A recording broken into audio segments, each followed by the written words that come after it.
काफल छ हाम्रो यो बुट्टामा हो र कतिको छ काफल काफल राम्रो छ झन् हामीले बसेर टिप्न सकिन्छ मजाले ए काफल खाने भने यो कुन ठाउँमा आउनु पर्छ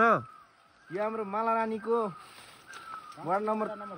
4 मा नम्बर 3 हो ए किने भेट्छ अझै कुन ठाउँ हुन्छ रे यसलाई काफल खर्क हैन हजुर पनाइलले कुन ठाउँमा यहाँ बसेर सजिलै टिप्न सकिन्छ यस्तो हुन्छ काफल भन्ने फल चाहिँ हैन